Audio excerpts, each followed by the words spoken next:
Welcome, ladies and gentlemen, to our WCTV Game of the Week border battle style. Summit High School hosting crosstown rival Independence High School. Paul Breece and Doug Capella on the call tonight here at Summit High School, defending 5A state championship in their pocket. And Doug, this is for all the region marbles. If Summit pulls out the win tonight, they are the region champs 7A. Well, and I think Independence will have a little bit to say about that. They come in with a record of 3-4, but that record's a little bit deceiving because the 4 losses were the likes of 3 powerhouse private schools and, of course, Brentwood High School, which was a 20-17 loss. So 3-4, but very deceiving. The one common opponent we saw was Centennial High School, and they both put that into a running clock situation. So it should be a good night of football here, I would think. Well, throw all the stats out the window when it comes to Independence and Summit. No love lost here, as both squads know each other very well. Separated by Buckner Lane here in Spring Hill. Absolutely. So the kick into the end zone. Summit High School won the toss in our previous 6 contests. The winner of the coin toss hasn't lost. Wow, Paul, you pulled that one out. That was good stuff. So we're going to see right here, Doug, offensively, obvious Destin Wade, right? Yeah, we'll see a little bit of quarterback Wade, and maybe later in the game we'll see brother halfback Wade. So here we go. Wade, of course, shotgun, has motion. Handoff. It's going to be to 13. That's Brady Pierce. Brady Pierce is no stranger to the end zone, Paul. The last few games we've had to be here, he has found the end zone multiple occasions. The last game we were here, he found it 3 times. Well, it's going to be interesting to see. I know Brian Coleman, the coach of the Summit Spartans, he referenced multiple times that his biggest surprise this year was his play of his offensive line, that giving Destin Wade either a lot of time or multiple running lanes, and we'll see right here. So Wade takes the handoff, and he takes it direct, actually, and he gets about 3 on the play. But as the issue with any mobile quarterbacks, he has shown the ability to improvise when the play breaks down, and that's throwing deep passes down the seam or making something happen when there's nothing there with his feet. Yeah, that there was the design variety, however. Well, exactly, and I think the Independence Eagles defense is going to have to gang tackle, going to have multiple bodies trying to bring down Destin Wade, and Keaton Wade, the running back here, going to lead him. So another designed run there for Wade, and he will have the first down out to the 35-yard line. 3 straight runs, and that time Keaton Wade, the brother of Destin Wade, leading the way on the designed run, as you talked about, and an easy convert of a first down. Well, and what Summit has shown too, Paul, is that if they can run, even though they open up with 2 wide or sometimes 3 and 4 wide, they're going to run the football if you give it to them. They'd be perfectly happy not throwing a single pass. And as I say that, they throw their first pass. And Brady Pierce again, he's going to have the first down and then some as he fights for about 16 yards on the play. Well, Destin Wade, plenty of time to throw. Threw it to a spot. Brady Pierce right on the money. Gave him a chance to turn and go upfield. And a Summit Spartan first down.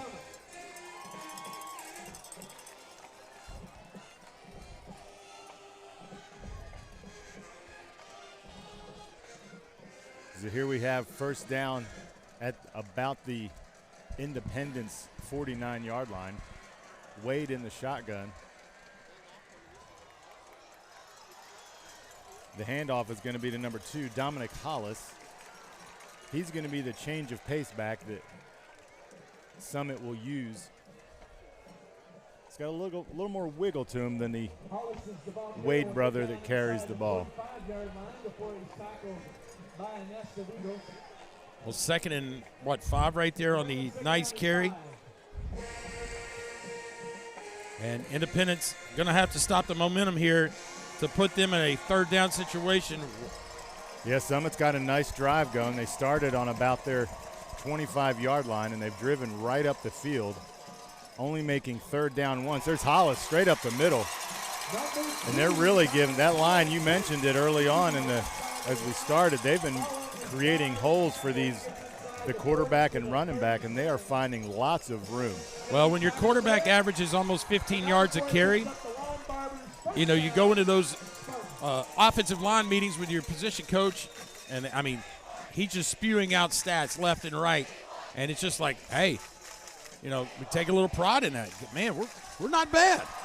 Well, what we saw with Centennial and what we saw with Beach, the two opponents that we had the chance to watch against Summit, is they were able to shut the run down initially, but after getting tired and fatigued, they were able to find some running lanes. But what you're seeing tonight is different than what we saw in the prior two, which Independence is going to have to change things up defensively or get stout up front, or it's not going to go well this evening. Well, we see the jet sweep with Brady Pierce. You know, when a team wins the toss and elects to receive, they're trying to make a statement. And Summit marching down the field and wanting to put 7 on the board to say, hey, this is our house, and we're going to make things happen tonight. So they're going to line up here in a tight formation, 2 wide to the bottom of the screen out of the pistol. Hand off to Hollis, and Hollis almost goes untouched for about 9 yards. Hollis, size-wise, right? I mean, you could definitely see Destin Wade out there at 6'4", right? And Hollis just sometimes hides behind those blockers. And a first down carry by number 2, Hollis. You have to wonder here, Paul, if they're going to take a shot. They're within that range. They're at about the 24-yard line, and it's been a run-heavy drive. 1 pass on the drive up to this point. So you have to wonder if he gets fancy here at some point and takes a shot. So here he goes. Well, he's back. Right in the middle. There's the shot. It's deflected off of a receiver.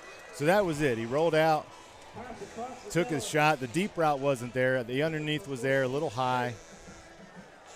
I thought, Doug, as you mentioned, to slip it in right there, the pass was a pretty good call.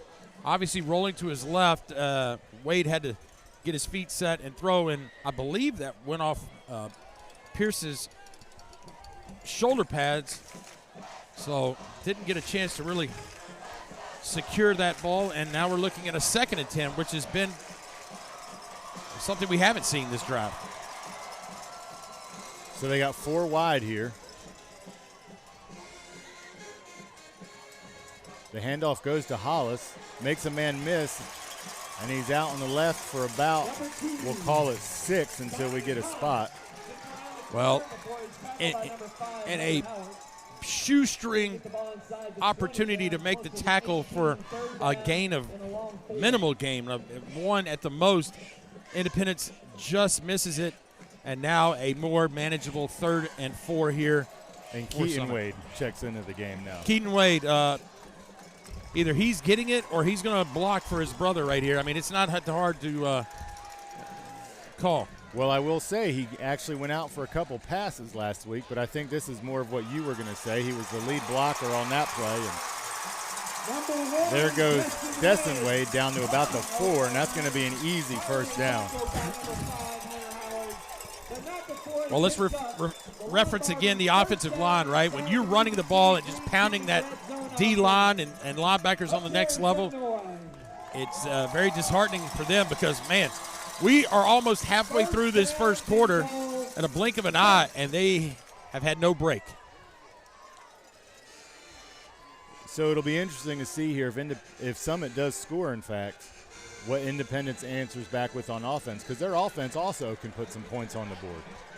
Well, and a tremendous job of stretching that play. Keaton Wade on the carry, and well, and that's where Hollis and Wade are going to be a little bit different. You can stretch Hollis out, and he's going to have the speed to hit the perimeter and maybe make a move.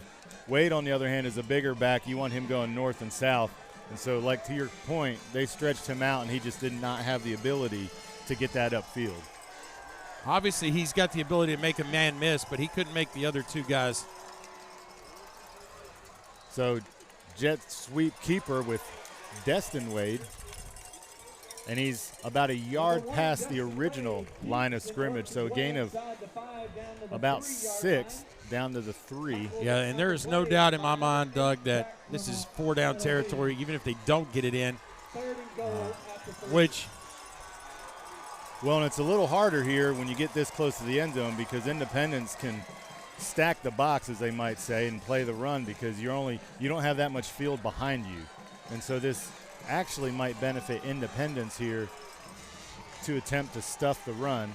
But right now, Wade has an empty backfield. Takes the snap, another designed run, and he did not get touched until about 2 yards into the end zone. So touchdown Summit there, and they get on the board, I would say, early, but they've actually got through half of the first quarter, a little bit more than half, at the 4-minute and 33-second mark. So let's recap that drive. Run, run, run, run, run. Hey, we'll throw it once. Incomplete. Run, run, run. Incomplete pass. Run, run. Touchdown. A basically 7.5-minute drive right there. 80 yards at Summit. There's a flag on the field already. That's probably going to be your delay of game variety. Well, let's just say, Doug, I don't want to correct you. That was actually the holder's towel. There you go. Which was of a yellowish version. So no flag on the play there. The kick is good. Well, see, they're going to bring all 3 receivers to the right here. And you're going to see the right guard pull right here. He's going to look for somebody. He's like, I don't really have anybody. And hard enough, right, to bring down Destin Wade with a leading blocker coming, but everybody was tied up. Easy score, Summit. And now we're going to get to see Independence quarterback Joe Cummings, see what he's got to say, the senior. Well, and they're going to want to do something here on offense, right? You can't have a 7.5-minute drive that just wears your defense down, only to put them back on the field, especially when that was a run-heavy drive, right? That's kind of a statement drive to open the game. So if they go 3 and out here, they're going to put their defense in a precarious position against a team that's so far been able to run the ball when and how they wanted to. Well, and I think Coach Scott Blaze for Independence is going to throw out the kitchen sink, the freezer, the washer and dryer. He's going to do whatever it's going to take to try to keep up the scoring-wise, whether it's some kind of trickeration or something special that he's been holding on. And look at this. This was a directional kick that did not go well. That actually may be a spot penalty right there, because normally you get the ball there at the 35, and it went out at about the, 35, 36. So that's probably where they will end up getting the ball. And that's pretty common for Summit. They're not a huge fan of the deep kickoff. Well, and the funny thing was we actually saw 3 deep returners back there. So very well scouted right by the Independence coaching staff. And, hey, I'm sure they're going to take it at the 41 to start this drive. Well, and Summit did not make the mistake that Centennial did. Centennial kicked it deep to Independence, and they took it back for an opening touchdown to start that game. So Summit said, we're okay. We'll give it to you, which still the 41 is excellent starting field position.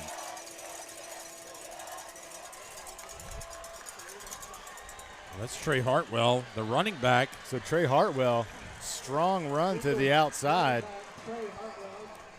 You know, we've done, I believe, 2 Independence High School games, and one, Hartwell, pretty involved. The second one, didn't see much of him, so we'll see how much Trey Hartwell, number 6 for Independence, the running back, plays in this game. Well, and a guy you have to look out for, too, is Katina on the outside, the receiver. I believe number 7. He sneaky, deceptive, and great hands, and he's a favorite of the quarterback. So we'll see if we get to see Katina's number called here.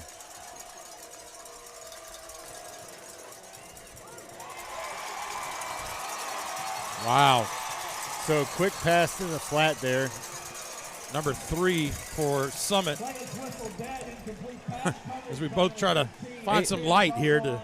8 on offense. Jack Rummel catches the pass momentarily and drops it, calls it incomplete. Brady Hendricks, Doug, was the defender on the play. That would have been for a minimal gain anyway. Excellent coverage. So an important third down here, 3rd and about 4 for Independence. Big play. As we mentioned earlier, we don't want to put the Independence defense right back on the field here. So out of the shotgun formation, handoff to Hartwell, and Hartwell's going to be close, but he looks to be about a yard short. And so decision time here. What does Coach Blade do? Coach Blade is not going to run his punter out. I can tell you that for a fact. He is historically not a huge fan of punting the football. And there wasn't even a thought. And you know what? I think Trey Hartwell had a lot of momentum right there. I say if I was Independence, I'd go right back to him.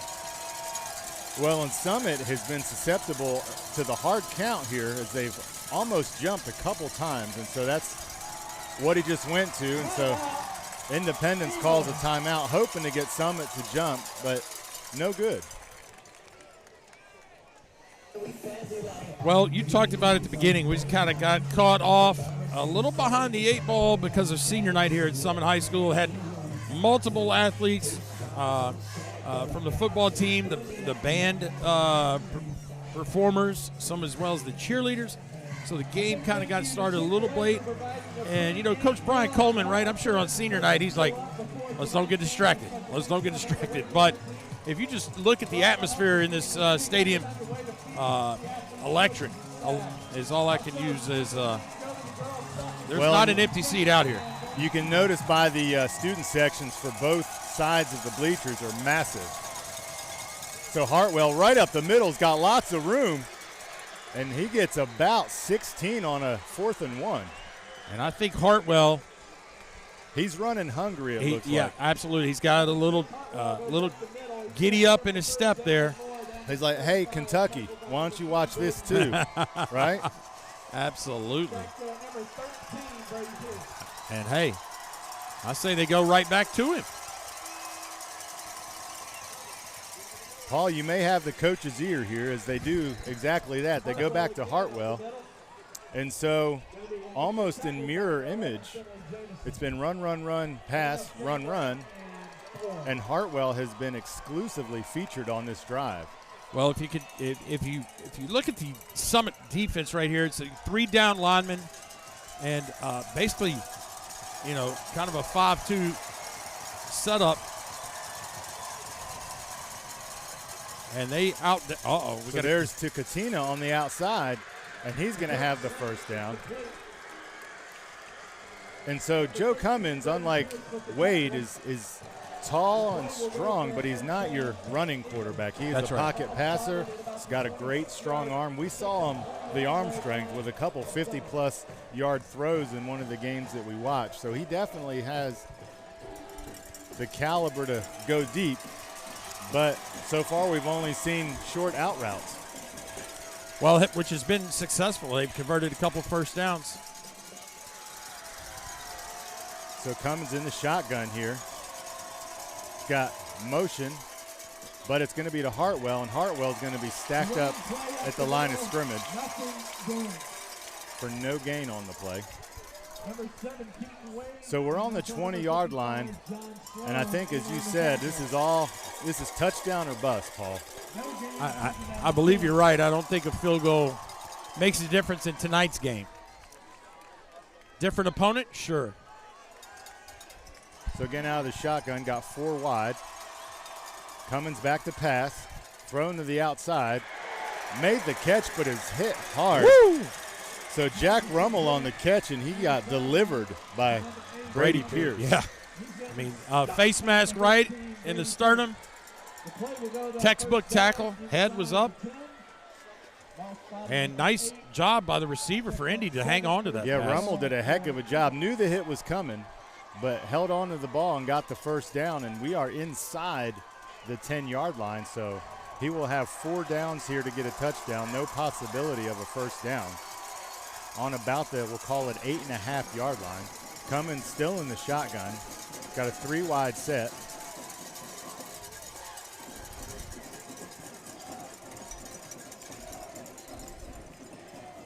Handoff goes to Trey Hartwell there. He's going to get about a 3-yard gain, call it. So we're going to be 2nd and 5. 1 minute left in the first quarter here as the run-heavy approach by both teams has just drained the clock.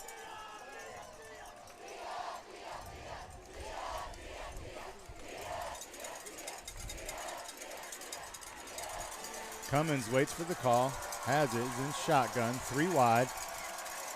Hartwell in the backfield. Play goes to Hartfield. Meet Keaton Wade. Keaton Wade coming hard off the edge and gave Hartwell no time to get it in second gear right there. No, Keaton Wade comes in what looks to be almost unblocked off the edge and quickly greets his neighbor on the other side of Buckner Road. All important 3rd down here, 3rd and about 5. Cummins back to pass, scans the field. A little tall for his receiver there, number 4, Ty Lockwood. So here's where we thought we would be, 4th and 5. Doug, I was nowhere to be found. Nowhere to be found. And Ty Lockwood would probably have been my number 1 option right there. The big tight end / slot receiver / I mean, what a target. It was open there. He was not covered on that play. No, just Cummins was a little high there, and the zip on the ball. It's hard to make an adjustment with that thing coming in there like that, but he was definitely open. Doug Capella, I'm calling same play. We're going right back to Lockwood. Scans the field to the right. Katina in the end zone. No, it's actually, I believe, number 7. Is that Katina? Katina, that's right. Yeah. River Katina, 2 catches on this drive. And so I think he scanned the field to the right immediately, said, no thank you, Paul Breece. I'm going to go with River Katina here. And he hits him in the end zone for a touchdown. So after 1, pending the extra point here, we may have a tie ball game heading into the second quarter.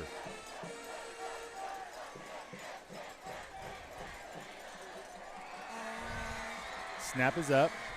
Kick is there, and it looks good. The officials confirm the goodness of the extra point there, and we have a tie ball game.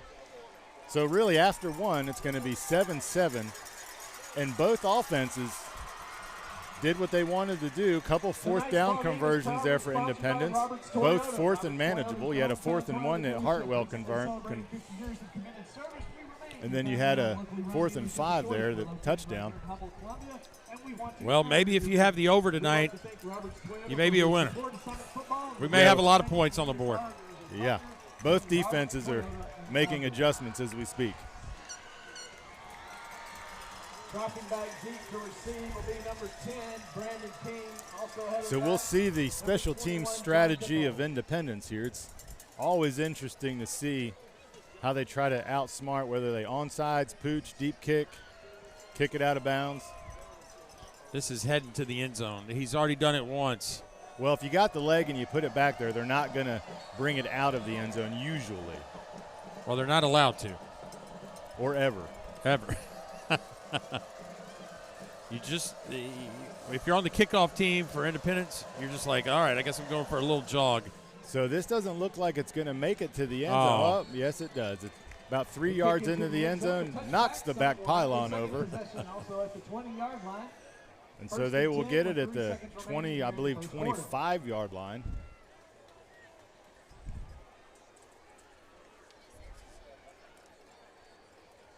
Correction, make that 20-yard line. How will Summit answer? They're only going to get one play in. We're going to have at the end of the first quarter here on this. I'm going with a handoff up the middle here to Dominic Hollis. Correction, Hollis gets it, but he will go to the perimeter. There's a flag on the play. Handoff goes to number 2. Could be a face mask. Going to be tackled by number 36. Well, at the point of the play, you're right. It's either a face mask or a holding. So we will have another play here in the first quarter, more than likely, on a defensive penalty, an untimed play. Oh, face mask called against the Eagles. There we go. Look at you, Doug Capella, with the nice call. Well, when Hollis is your less stature than the other tailbacks, and so when you're trying to tackle a guy that's down low, you just grab what you can, and sometimes that's a face mask. And so that's exactly what happened there. And with the defensive penalty, you said it. We got. Well, hey, let's just kidding, everybody. So at the end of the first quarter, right here, the visiting Independence Eagles 7 and the Summit Spartans on senior night 7. Paul Breece and Doug Capella and the whole WCTV crew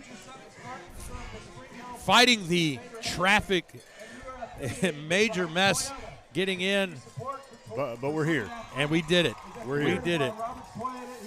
Well, I found, I'm kind of piecing 1 and 1, 2 to 2 together. I mean, when you have senior night and it starts at 6:30, then you got more people here at the start than the normal start time. Well, and I should have known where I parked. I had to park over, and could have been someone's front yard, Paul. Not totally sure. Oh, you let me know if it's still there when we leave. I may need a ride. I got the big van, so. Oh, there we go. So this is the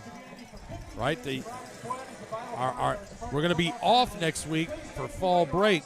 So I know the people watching on our YouTube live stream are heavily upset they can't hear our lovely voices. That's right. They can't tune in for the little Friday night special, the WCTV Game of the Week. So here we go. Wade in the shotgun.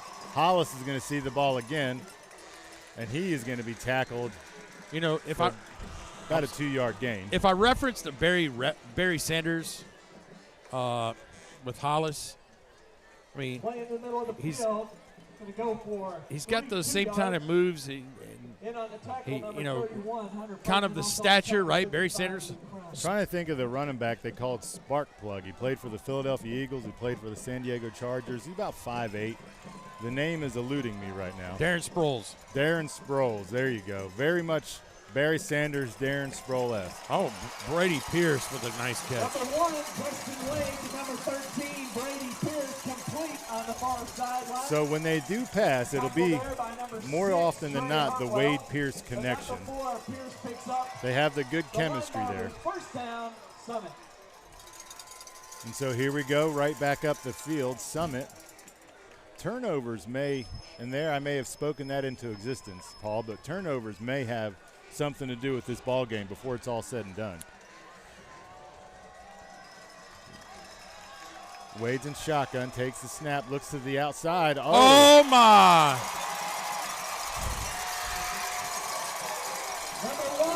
So Wade hits Austin Harvey there. And Coach, I almost did speak that one into existence. You absolutely almost did. He had an underneath slant route. Cornerback crashed hard and was within fingertips. We're going to check out, I believe, the man in motion, Brandon King. He's going to drop down. And then there's the underneath almost. Slant. Yep. Good job for Harvey to the concentration to reel it in. Destin Wade, how about that? Put a little zip on that one. Absolutely. That was spinning a little extra. So the first drive was run, run, run. Now we have run, pass, pass.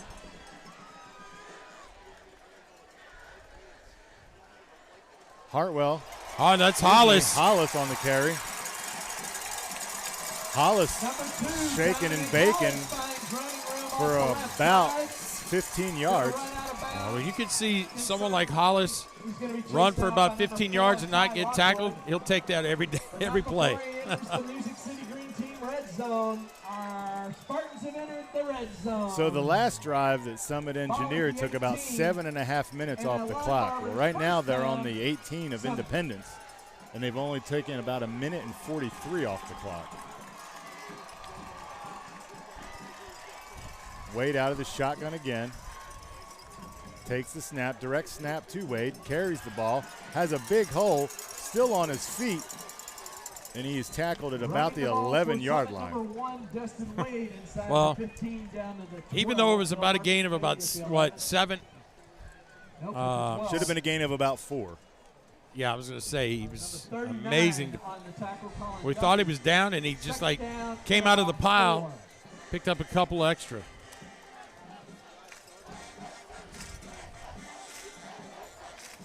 So the tempo on this drive is not the same as the first. Kind of have a mush huddle going on where about 7 people are in it, 4 are not. So the play comes in. Wade out of the shotgun, 2 receivers up top. Oh, wide open in the middle of the field. Wide open in the middle, tipped and caught, however, for a touchdown. It's going to be Tanner Shake.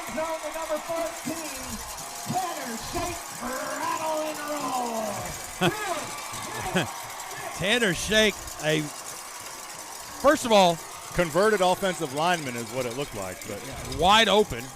Number 2, we'll explain right here. The swinging gate, I'm a big fan of it. One of the favorite plays in. This is when the dinosaurs invented football. This was the first play they drew up, the swinging gate.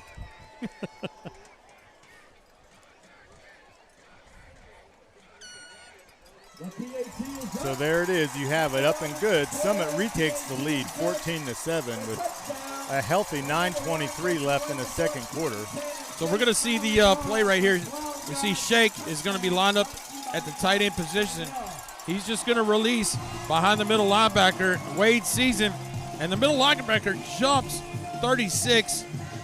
And I believe that's the second pass play that Independence almost could have made a little. They're in the right position. They're just within a glove's reach of a different ending to those 2 plays. Well, the thing, but here's the problem. How did Shake get so wide open? Where was the breakdown on that? Well, they only went 2 wide on that set, so you'd have to think that he started off as a tight end somewhere on the line and then made his way to the middle of the field, maybe on a delayed release.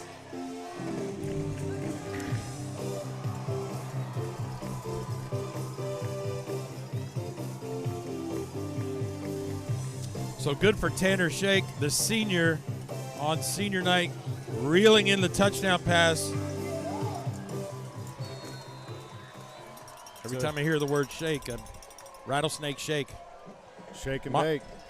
Shake and bake, sure. I'm sure there's a lot of references we could use. Steak and shake. Chocolate shake. Oh, this one is going to be returnable. Well, he puts it on the ground, 26, making something of it, finds a seam up the middle. And wow, Paul, he was about a yard away from making some noise on that one. Well, the last time Summit tried that pooch kick, they kicked it out of bounds. Independence got the ball at the 41. This time they tried it. Only about a few yards difference. Going to start about the 37. So Braden Needham fielded the kick, the sophomore, and he was about 1 man away from seeing a lot of field in front of him. Yeah, how about a sophomore looking up and going, oh, wait, it's coming to me. It's a nervous feeling. So here we are, Cummins in the shotgun. Last drive was Hartwell heavy. This time he goes right out to, looks to be Katina again. About a 5-yard gain. Good for Cummings to realize that Katina is going to find a way to get open briefly. And it seems to me, I don't know if you know this or if you noticed that Keaton Wade, number 7, the outside linebacker for Summit, they have gone away from wherever he's standing. So you have to wonder, too, here, if they're going to eventually set up Katina on a double move. Uh-oh, and there's a loose ball. No, called it dead. Number 6. So Katina's primarily running out route tonight, but he's ran the deep ball a few times. And so you have to wonder if these are setup plays for later this evening. 45-yard line, 3rd down and 2. So we have a 3rd and short, about 1.5 to 2 to gain here. You'd have to think this is going to be Hartwell.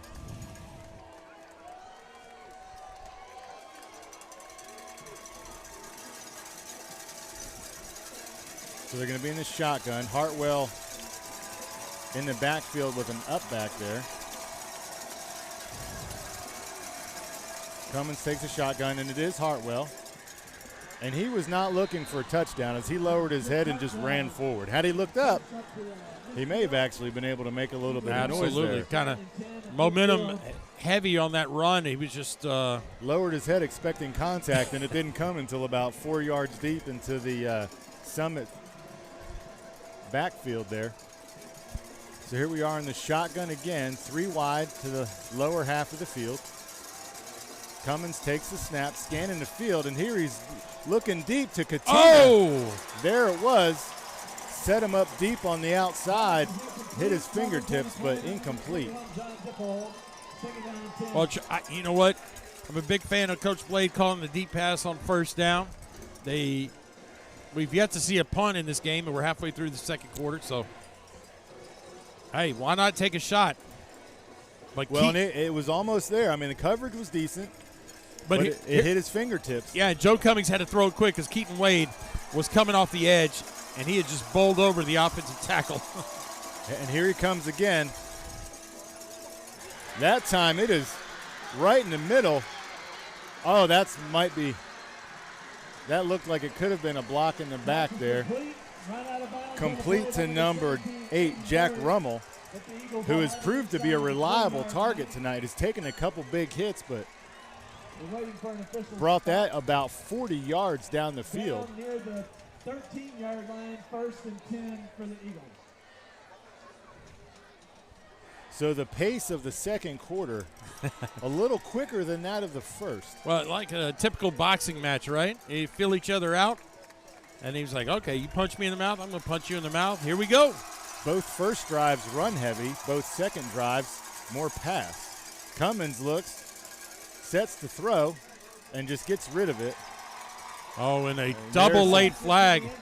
This is going to be roughing the passer here. I don't know if that's the case because the official with the white hat is the one that watches that play, but these came from the backside. 2 different flags down here, so it'll be interesting to see the call. I got to think defensive holding. Oh, an eligible receiver downfield. How about that? All of us wrong here. Wow, we are. In my world happens often, Paul. No comment from the in the comment section of the live stream. Penalty is 5 yards. So that's. Well, so it looked to be a design run initially. Yep. And I was like, wow, they're going to run Cummins here. And then he stepped back to pass, and I think that's when you got a man downfield. Cummins probably didn't see anything open worth running at besides a throw, and you get a lineman downfield when that happens. So an interesting decline of penalty right there, going to make it 2nd and 10. Cummins back to throw again, goes high. Pass into the end zone, incomplete, intended for number 4, Lockwood. So the last 2 throws, one was nowhere. I think you're just getting rid of it. And that one was definitely high. So here we have a 3rd and about, well, we have 3rd and 10, and I guess it's possible here to get a 1st down, but it'll be awfully close. I think if they make a 1st down, it'll also be a touchdown. That's how close it is here. So we have Hartwell in the backfield, 4 wide, Cummins in the shotgun. And then we have a timeout. Absolutely. I think Coach Blade is like, well, okay, we're 3rd and 10 on the 11. We're down by 7. Hey, this is an important play. Maybe we should let's talk about it. Let's think about it here. 14-7. So 14-7, 7:09 in the 2nd quarter, in a fast-paced 1st quarter. As we are here at Summit High School, Paul Breece and Doug Capella with you tonight in a October beautiful night as we're still in shorts and short sleeve. Always a fan of that. Yeah, there have been years where we've had to bundle up even in October. So in other district news, had a chance to catch a couple high school volleyball games in a district tournament and saw the Nolensville Lady Knights dominate the 2 opening rounds. Brentwood, 8-time champion, goes out in the first round in 3 sets, and Nolensville High School for an encore the second night in a row downs Ravenwood in 3 sets. The number 1 seed. Congrats to the Lady Knights as they head into district play next week. Oh, and over Cummins the outside. shot deep there out of the end zone. 4th down. Yeah. So I would think you got to get something right here.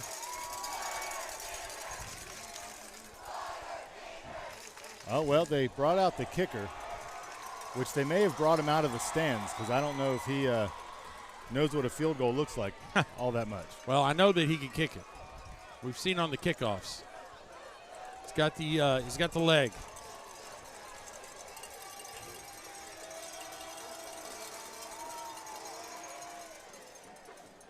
It's up. Oh! And it is no good. Wide right. So unfortunate for Independence. They drive all the way down the field only to stall on the 10-yard line. And the one time that Coach Blade decides to go for a field goal, he's wide right. So the special teams coach may have gone into hiding at this point.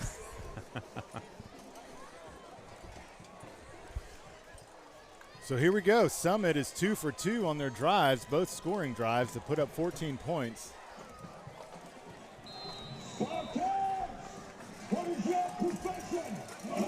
So you have Hollis in the backfield with Wade, 4 wide. You'd have to think it's going to be something to Hollis here.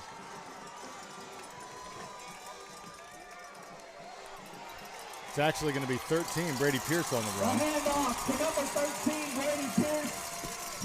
Simple play, Brady Pierce on the jet sweep, and a first down. And if somehow the Spartans can punch in a score before halftime, that's just like a big-time body blow heading into the locker room. Yeah, and it's what we saw. They did it to Beach. Right at the end there, Wade made something happen, and it was a close game until that point. That let the air out of the stadium for sure. And so Independence is in desperate need for a stop. Direct snap to Wade. He's going to run, and he's going to get about 5 yards on the play. Way up to the 40. On the tackle, number 6, Hartwell. Also on the tackle, number 30, Jenkins. 2nd down and 5. Summit at their own 40.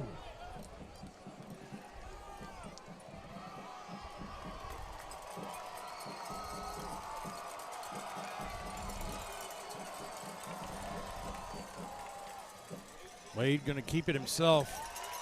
He's got a little bit of room, but more importantly, he's got a first down. So Wade's quietly adding up yardage here tonight. 5, 7, 10 yards every time he touches the ball. Just a little short of his 14.7 yards per carry, but he'll make up for that, I'm sure. I'm sure there's going to be a breakaway here. So his brother Keaton Wade lines up wide to the far side of the field. Empty backfield here for Destin Wade in shotgun. Takes the snap, designed run. He's got a hole, and he's got about 10 yards. Well, that is just an example offensively for Summit where they could go Brady Pierce wide left, Keaton Wade wide right, and Destin Wade has got everything between the tackles, and pick your poison.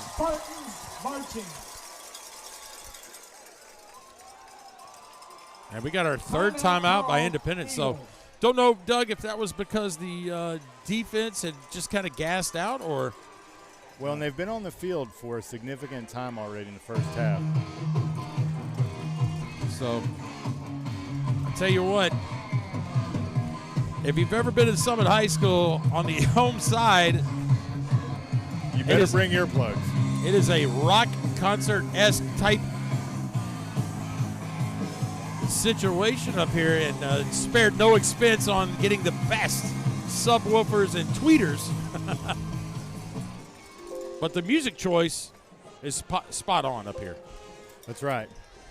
Good old rock and roll here tonight at the field of the Summit Spartans. So the timeout comes to an end. Defense looking to regroup here. Got about 5 minutes remaining before halftime. So here we go, 1st and 10 on the Independence 42-yard line. The Eagles looking for some kind of stop here. Wade again in an empty backfield. Last two were direct snaps to Wade. Make that a fake direct snap. He's looking long down the field for his receiver, Pierce. Uh-oh, wait a minute. Nothing. Wow. Paul, I would say if that was catchable, that was pass interference. Absolutely. I think you're right. Ball was headed a little too wide left and going to be out of play for Pierce to reel that in. That's a good no call by the officials there. I'm kind of glad he didn't throw the flag because that ball was easily 6 yards out of the end zone and out of bounds. No chance for Pierce to catch it, although there was a good bit of contact before the ball got there, and the Summit crowd here is letting them know about it. So here we go, empty backfield again. Last play was a fake design run. Wade takes a snap. This is going to be the real design run. And he is tripped up in the backfield. Number 5 grabs his ankles. That's going to be Hunter Howard. Wisely goes low and gets Wade in the backfield before he can get his momentum going. So we're going to have a 3rd and long here. 3rd and looks to be about 8. So far, 3rd downs have been a bit of a formality tonight, Paul, regardless of distance. Yeah, I believe so. You know, it seems like they've gotten to a 3rd down situation because of a pretty, play on defense that kind of put them in a bad spot. But obviously the conversion rate is just very high on 3rd down. Wade goes across the middle to number 10, Peyton. Correction. Brandon King on the catch. So he runs just long enough to get the 1st down. Takes a pretty good shot from the safety there, but holds on to it. And that's going to be a Summit 1st down under the 4-minute mark here. So Summit is holding on to the ball and draining the clock simultaneously. So it's been the same formation here 5 times in a row with 2 receivers up top and Wade taking the direct snap. Number 1, Dustin Wade, running strong across the 25 inside. And the funny thing is he never looks like he's running with any type of urgency. Everything is just very smooth. Just looking open at the field, seeing where he can go for sure. 2nd down and 2. Does not look worried. Doesn't look tired.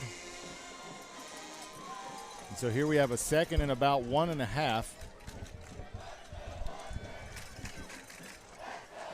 So this time he's flanked by his brother Keaton, and you have to think Keaton's going to get the handoff here. Short yardage to go. He does get the handoff up the middle. Handoff inside, and he's going to have a 1st down at about the 16-yard line. The 20 to the 16. On a time-consuming drive right here with 2:54 and counting. That's right. Summit's doing the best they can to not leave Independence any time on the clock here. The ball at the 17-yard line. All plays being called in from the sideline, and I wouldn't call that a huddle, really. More like a meeting, maybe. A gathering. A gathering, there you go.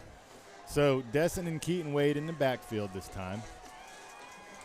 2 wide receivers, one at the top and one at the bottom of the field. Destin Wade holds on to it. This is going to be 6. Lots of real estate there. Easy touchdown for Summit. And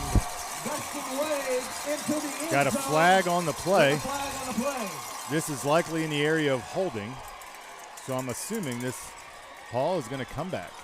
Unfortunately, maybe we can catch a replay here from Lance and the crew and see who the supposed guilty party was. But, well, they're going to call a chop block. Chop block. Oh! Well, Paul, I've been watching football for a long time, and I don't know that I've ever seen a chop block on defense. I don't know if the defender went down toward the legs of the I mean, usually that's where you stand somebody up and another defender comes in. That's and right. So maybe they were trying to create a pile to block a running lane. Ooh, that's going to be close, and I'm not sure. Yeah. And how about that? So 2 extra points missed on the evening, 1 on each team, and so we have 20-7. Now, Independence does have quick strike ability, so they're going to really hope that that quick strike comes in the next 2 minutes and 16 seconds. As we wind down the halftime, Summit leading Independence with a score of 20-7. Well, 2:16, if we know Coach Scott Blades and the Independence Eagles, we know that 2:16, plenty of time. Well, and this is going to benefit Summit to a degree because they know that Indy's not really going to be looking to run the football, so they're probably going to pin their ears back and set Wade and say, hey, go get the quarterback. And Wade has the ability, as he's shown already this evening, to do that. I don't know that there's going to be any surprise here on the kickoff. It's either going to be a short pooch or it's going to go out of bounds, I would guess.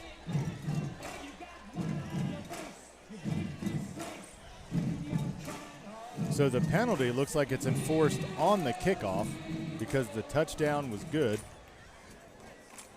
So well, I guess the kickoff is all, the penalty is mute. I mean, I would think Summit is going to kick it in the end zone. Or is this a chance that Brian Coleman goes for an onside kick? Yeah. Right, exactly. I mean, because either way, you're going to give them about the same field position, whether they pooch it or onsides it if they recover. And so I would guess he may go a little bit deeper here just to drive Independence back. But well, the way the kicker is just like basically 9 yards and a head start running full steam.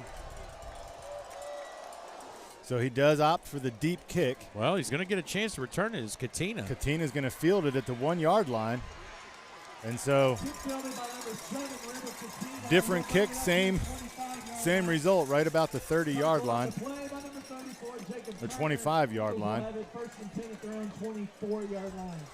So 2:10 here for the Eagles.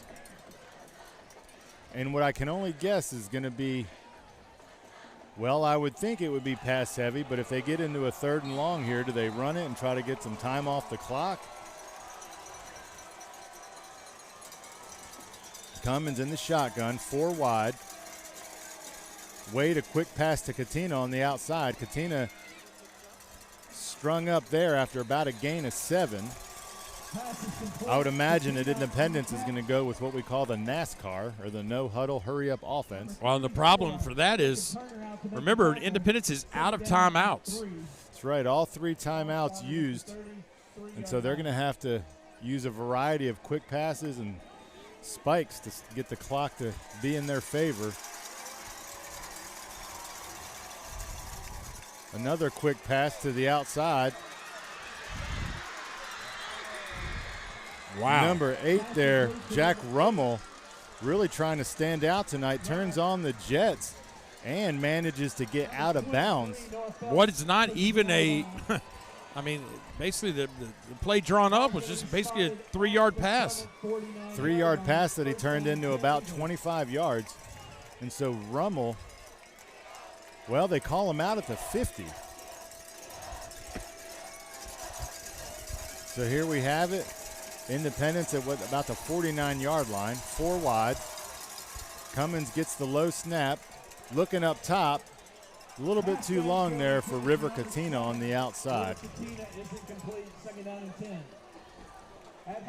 Well, I had to take a shot, and then we'll have our dance team followed by the band. And I think with 2nd and 10, maybe Cummings and goes back to the short passes and maybe get some yards after catch.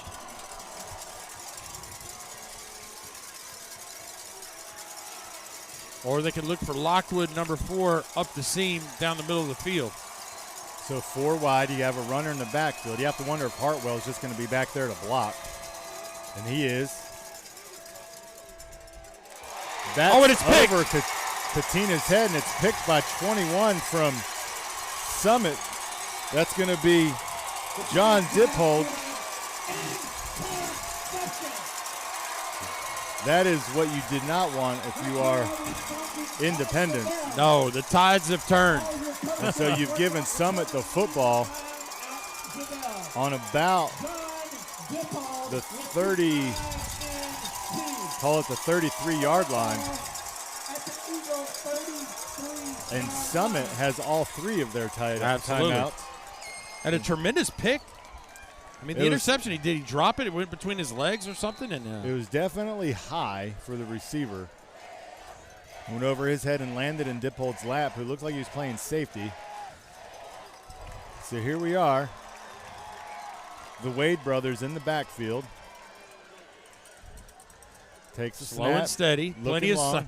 Plenty of time, and this is where Destin gets all day to throw the ball. And 14 there. Tanner Shake. Probably tied his career high in the season for catches, as he's gotten 2 in the first half. So quickly on the ball. We're on about the 14-yard line. Wade spikes it, stops the clock with under a minute, about 56 seconds left to go here in half. Summit looking to put an early nail in the coffin here. Well, I'm sure with, you see the Independence defense, they're not really bringing anybody rushing. It's just basically a containment. A containment, don't let Destin Wade beat us off the breakdown. And yeah, he had a pocket there that lasted about 10 seconds. I mean, plenty of time.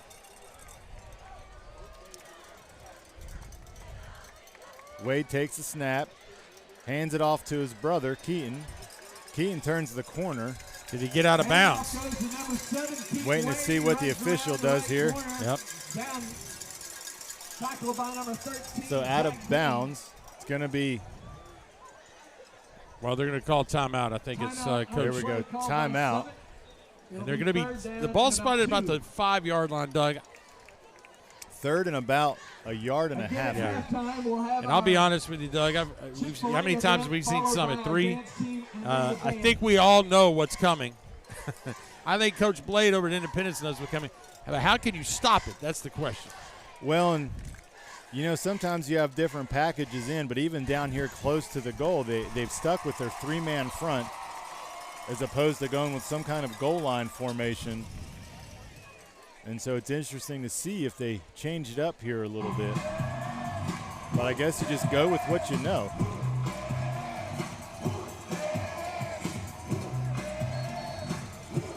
So here it is. It's 20-7. Summit leads. 48 seconds left to go in the half. Players back on the field. So you have the Wade brothers. I'm going to go ahead and say the ball will go to Wade on this play, one of them. So you have about 13 linemen here on the front, look like. And an easy carry, Destin Wade in the end zone. Touchdown, Summit. Well, that basically, that was the heaviest of the heavy packages you might see. They had all their down linemen, plus what looked to be about 4 tight ends. And then you had the Wade brothers in the backfield. And so that easy handoff, touchdown. Took about a minute. I'm shocked that they're not going for 2 right here, and that one straight off the front of the toe.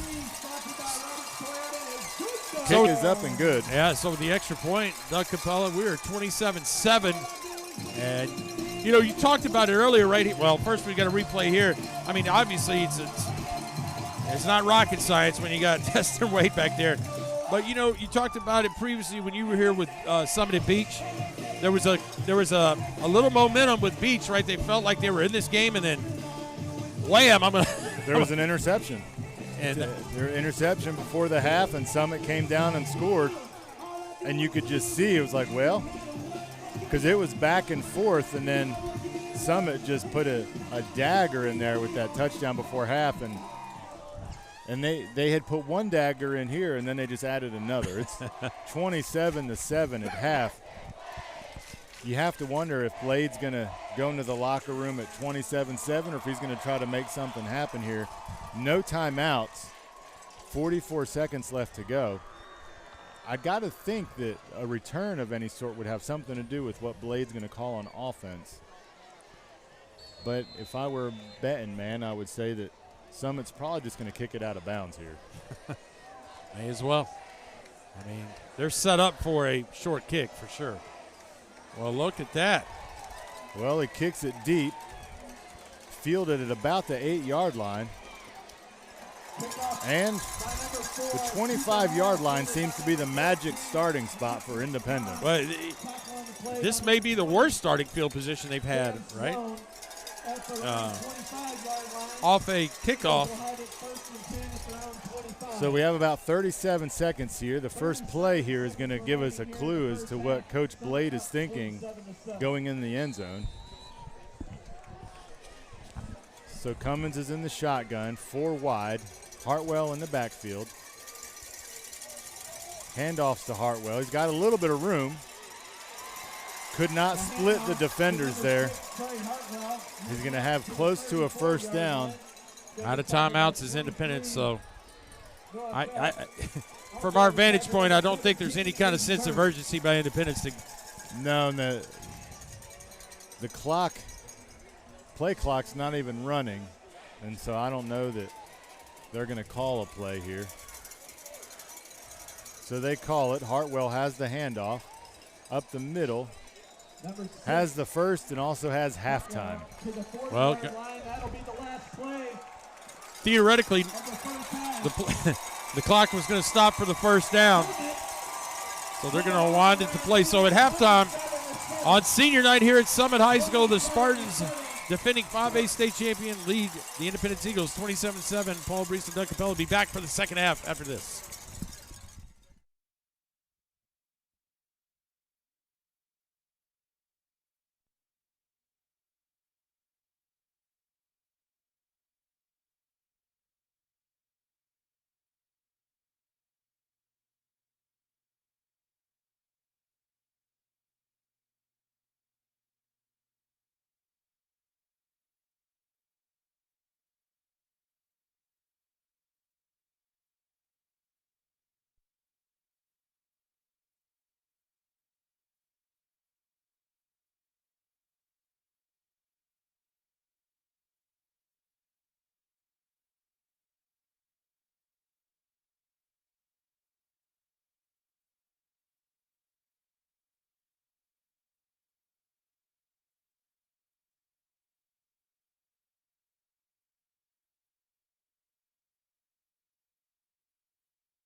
Welcome back, ladies and gentlemen, to our WCTV Game of the Week. We're here at Summit High School.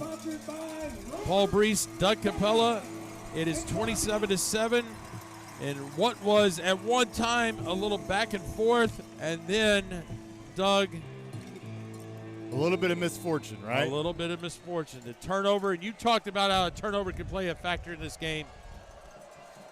Well, and it played a factor, but I was thinking that Independence would have to be the beneficiary of some form of turnover, and that's not what we saw. Independence gets the second half kickoff here, and Katina, the return man, again, is close to the all too familiar 25-yard line. And so Independence is definitely going to look for a reversal of fortune here, as it's 27-7. And so you wouldn't want to think they had to get too far away from their game plan. However, they've been unable to stop the Summit offense.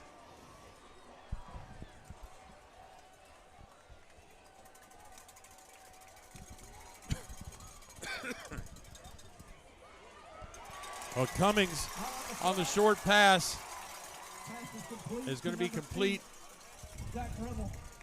Rummel on the carry, and that was actually the routes that they were very successful with in the first half.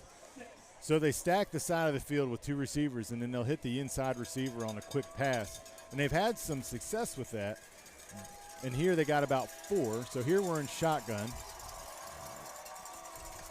Handoff to Hartwell, and he's going to be up close to a first down. Looks like he has enough. And so this was the script to start the first drive for Independence in the first quarter. Yeah, I mean, almost play for play so far. And Hartwell, big-time performer in the offensive series #1 for the game for Independence, which led to the touchdown. Will we see another heavy dose of #6 right here, just to use a little bit of the clock, keep that Summit offense off the field, and try to cut this game into respectable mode. So we're in 4 wide, Hartwell in the backfield. Quick pass again to the outside over Katina's head. And Summit was breaking fast, so I don't know that that was going to be for positive yards if it was caught. Probably better off to let that one drift outside. Well, that's your DB over there, #2 / running back. Hollis, he was very quick to get up there. I think he's like, fool me once, shame on me, fool me twice. I'm going to get you. Well, and he's giving him about a 10-yard cushion, but when you're throwing it almost the length of the field that way, that's plenty of time to get there. So Hartwell gets the carry there for a gain of about 2. So we're going to have our first 3rd and long here for Independence. And you'd have to think that punt maybe not in the playbook here anymore. Well, you're outside the 40. You feel like it's a 4-down territory for sure. So you don't want to rule out the Eagles, coached by Coach Blade. I'm sure they tried to figure some things out on defense in the locker room. But the first point of emphasis here is going to be figuring out this 3rd and 8 to keep the offense on the field. So we have motion. It's going to be what we would call a underneath screen there. Helmet on the field, off. Nobody hurt on the play, though. Loose chin strap on that one. Absolutely. So here's a 4th down scenario here where Independence has already converted, right? Except, down. Their touchdown drive, they had 2 4th down conversions. And then they had one down here that stalled out. They had a 4th and 10 that stalled out, and then they missed or 3rd and 10 rather, and they missed the field goal. That's right. You're right. So here you have an up back, and you have Hartwell in the backfield. So this has all the ingredients of a run straight up the middle. Oh, going to be close. He's going to be short. That's going to be a turnover on downs. He's going to be about a yard short. Hit immediately there by the Summit defense. Number 20, Sam Sloan will wait for the mark. So here we have a turnover on downs. The worst case scenario, other than a turnover, but a turnover on downs of sorts, right? So now you're giving Summit the ball on the Independence side of the field. Well, and if Independence doesn't figure out how to stop this offense, it doesn't matter, right? They're just going to, even if they score and they can't stop the Summit offense, it doesn't matter. So they're going to have to come out here and get a quick stop. to prevent what could be just the wheels off the wagon here. Nice open field tackle on Hollis. Tackle on the play is going to be by number 24, Ryan Holloway. 23, check that 23. So we're starting to see a little more pink on the uniforms, Paul, which is not in the school colors, but it is in honor, I'm assuming, of Breast Cancer Awareness Month, which is October. So here we go, 2nd and 10, no gain on first down. Wade is in the shotgun, fakes the handoff to Hollis, and he is gripped immediately, but breaks the tackle. Still in bounds, breaks another tackle. I mean, Paul, that's just all athletic ability there by Wade. He was wrapped up immediately in the backfield, and then he broke about what looked to be 4 tackles down the sideline, stayed in bounds. different kind of strength on Destin Wade. Arm tackle, you can't stop me. And so what should have been a loss of maybe 1. And those are the game differences that Wade makes that makes it very difficult. And Independence has just got to scratch their head on that. They had him in the backfield. Here, Wade, again, I could read a novel while he's in the pocket. So that's incomplete in the end zone. And you said it, they're really not applying pressure on passing downs. They're content with coverage because he had all day to make up his mind and decide where he wanted to go with the football.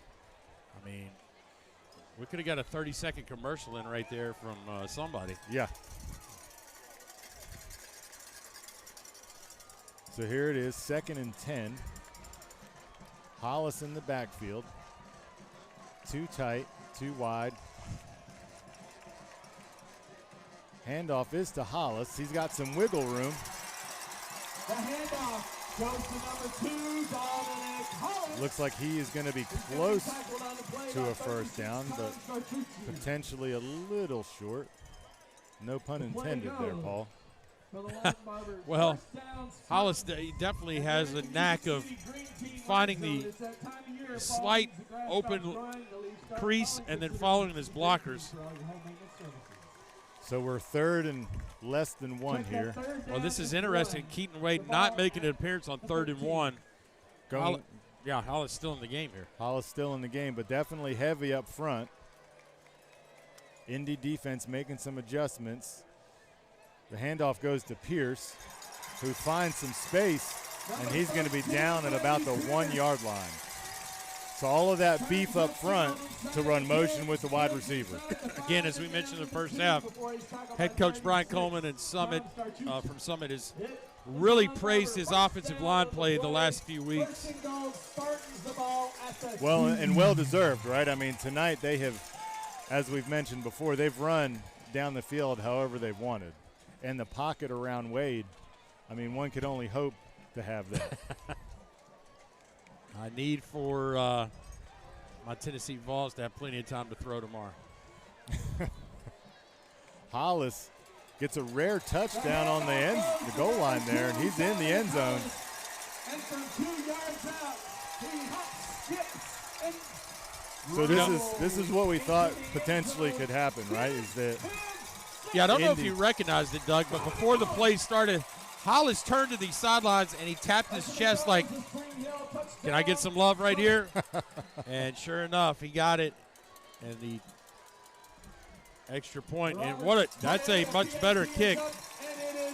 Well, and to your point there, they've checked in the Wade brothers on those short yardage situations, but they generally go in untouched. Yeah, and we've seen it. It's just like there's no defensive push. It's almost like the second level of the Independence defense is getting blocked and nowhere near the play because regardless of the size or stature of the running back, they're not getting touched on these short plays. Well, your new score here halfway through the third quarter, almost 6:58 at 34-7. And our WCTV game of the week, Paul Breece and Doug Capella again on a beautiful Friday night. And here's one reason I do like coming to Summit High School: multiple exits to get out of the school. Yeah, to leave Independence, you got to be Henry Houdini. Or have a flying school bus. So this game is fall break eve here, as Williamson County will be on fall break next week. As we mentioned in the early part of the broadcast, no football next Friday night. They're racing down 30A as we speak. Rommel takes the kickoff there, still on his feet, and going to be driven down by about 7 Summit Spartans. Led by Gruters. So we'll have to see here if Coach Blade changes the strategy at all for Independence, as now they're down by 4 touchdowns, or as Abraham Lincoln might say, 4 scores. How long have you been keeping that one in the Total dad joke right there. Total dad joke. So here we go. Cummins in the shotgun, 4 wide. Takes the snap, looking underneath there, and it is dropped. That's a sure-handed River Katina on the uncommon drop there for Katina on the outside. Upset at himself, but I don't know, again, that there was going to be much ground to gain there.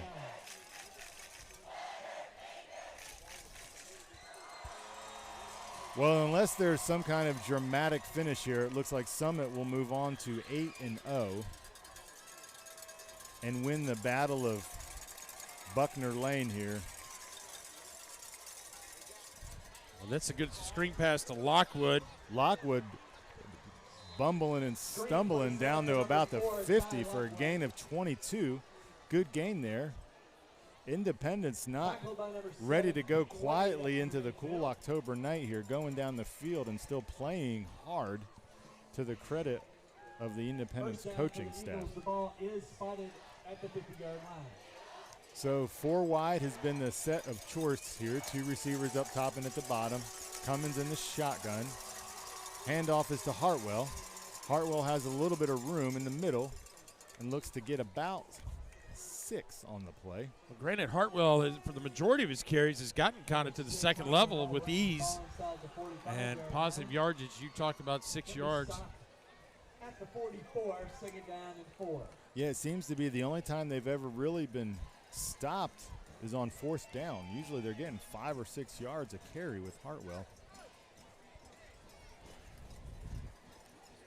So you have to wonder if Blade could do it all over again tonight. Would he lean a little bit more on the tailback and eat up some of this clock?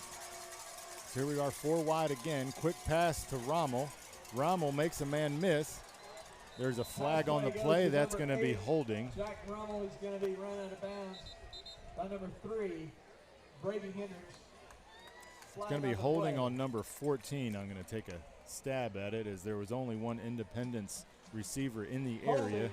Against the Eagles. There it is. The call is unofficial. It'll be 10 yards from the stop, spotted the foul, repeat the down. You know, when you're a receiver and you're blocking on the outside, you could probably call holding every single time. And so that's a tough call on the Eagles there.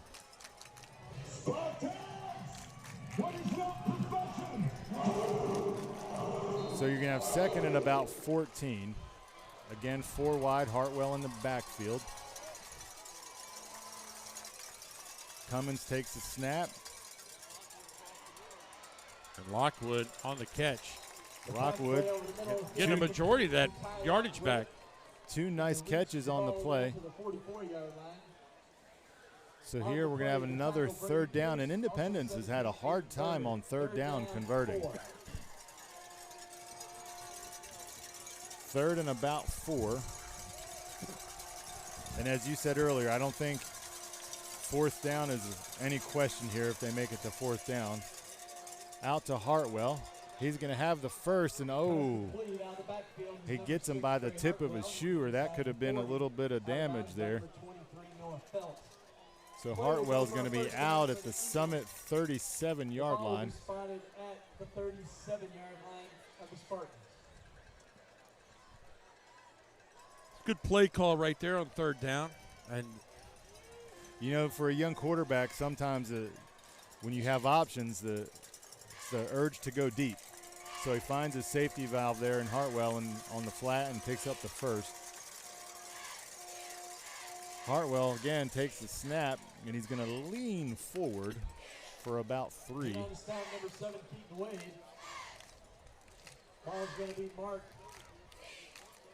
So a nice drive here by the Eagles, but it's eating up a lot of clock here, Paul. Yeah, unfortunately, that is the downfall, but I'm sure Coach Blade would just like to come with some points here. Well, and Summit's probably giving them a lot of this stuff, right? If we can just keep it in front of us, don't get beat deep, let the clock run, that's got to be a win. If they can take 6 minutes off the clock here, even if they give up a score. Oh. So through Rommel's hands, almost into an Summit defender's hands again.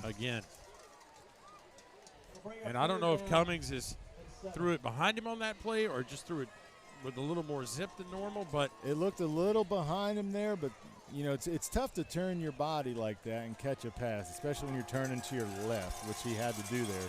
But it was catchable. So here we go, 4 wide and in the shotgun again. Hartwell in the backfield, 3rd and about 7. Takes the snap. He's looking outside to Katina, who has this is it. This could be trouble here. This is going to be a touchdown. The defender broke on the ball and missed, and that left Katina wide open on the outside with all the field in the world in front of him. So that's going to bring our score to 34-13. Independence, as we mentioned, is not ready yet to seed the in-town rivalry game here. Well,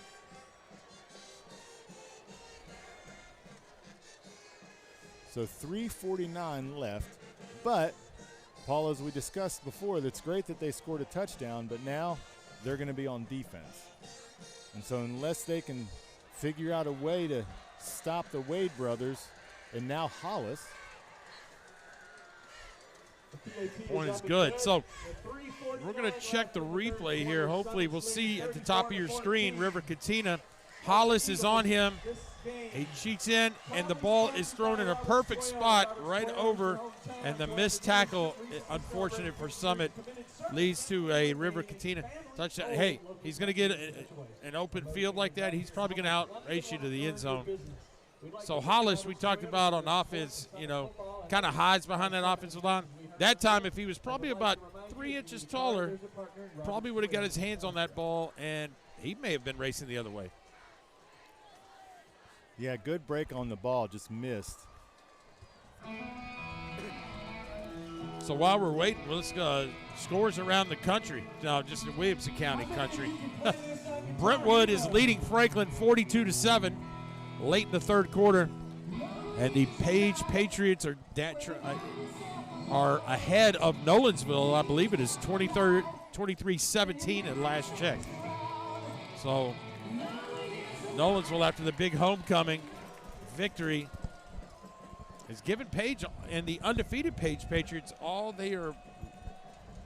Yeah, there's talent on the Nolensville football team. They've got some speed on the outside. They're just trying to put it all together. They have a young team, so it's not surprising that you have that score there. So here's something that Independence has not had to do a lot tonight, and that is kick off. So he kicks it deep and into the end zone. So that's 3 for 3 on end zone kicks there for Independence. Summit ball at their own 20-yard line, 1st and 10.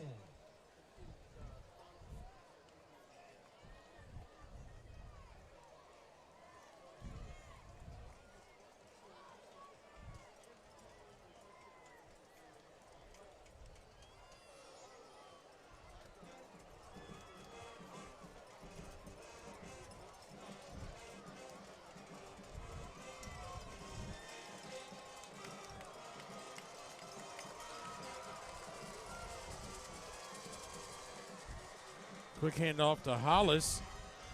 Going to get a good gain of about 6. The handoff to number 2, Dominic Hollis. He'll cross the 25. And Dominic Hollis been kind of a heavy load here in the 3rd quarter. Minus Keaton Wade, who's been a factor on defense, and he's actually on the defensive sideline here in the huddle. On the sideline. trying to get some things covered. So look for Hollis to stay here in the game and get a majority of the carries. Yeah, they're going to look to just run the clock here, I think, up by 3 scores.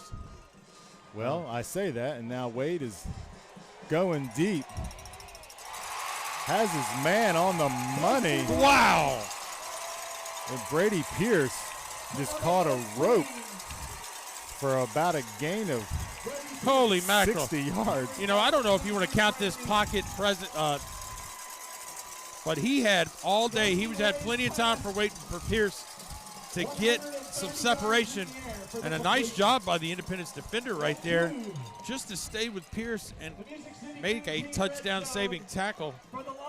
And to Pierce's credit, that's a long ball and a long way to run. He kept him in stride, kept his speed, and made a great catch. So Summit on about the 17-yard line. Handoff is to Hollis. Dances, has his quick feet.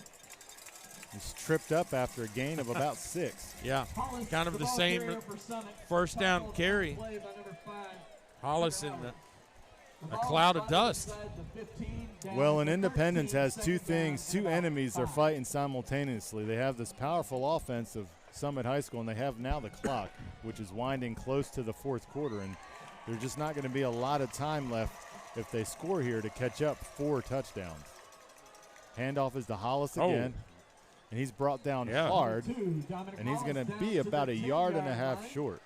You know, sometimes I wonder, Summit, right, offensively, if Destin Wade goes, you know, I could probably score anytime we want. Let me know when you guys are ready. Well, they have. This is the firepower they've displayed tonight has been impressive. Haven't seen them 2 times before. Beach and Centennial were able to play them tough initially. And so I was thinking Independence coming in here would be able to play them tough, but Summit definitely fired up for this one. And that's going to be another touchdown here to number 10, Brandon King, the senior. So Wade again, I mean, just the play fake held him there, and 10, Brady King was wide open in the end zone. Well, when you rely on the run and the defense has got 8-9 guys in the box, and you can roll out and get behind the secondary, it just makes a very difficult.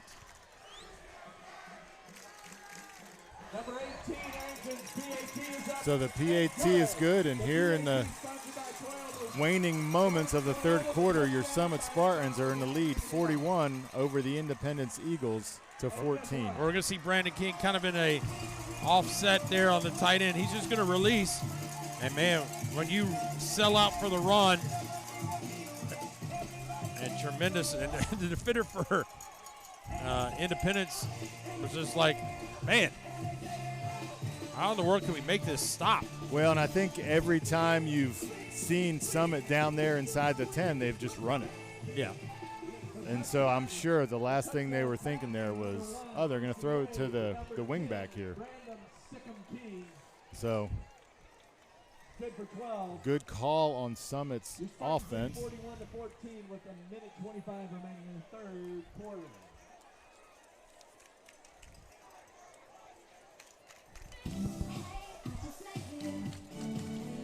We may have to find a backup kicker for Summit. His leg may be getting tired. Numerous kickoffs here, numerous extra points.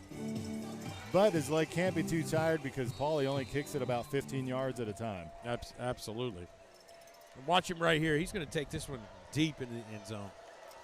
No. So there he goes. He's kicking it deep. Rommel's going to field it at the 10.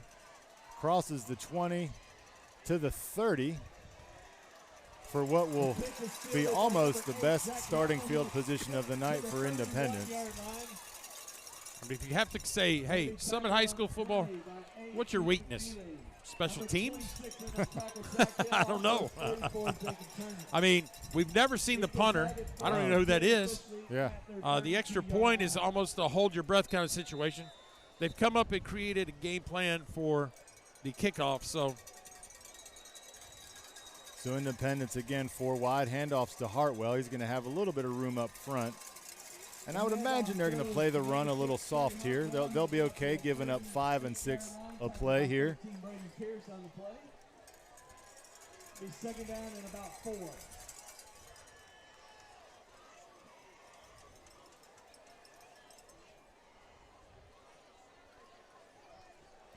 Waning moments of the third quarter, under a minute to play. Cummins in the shotgun, hands it off again to Hartwell, who's looks like he's going to be close up. Yep, the official signals first down. Sure. So they'll have to run another play here in the third quarter. Got a man down for the Spartans. And a player injury timeout called on the play.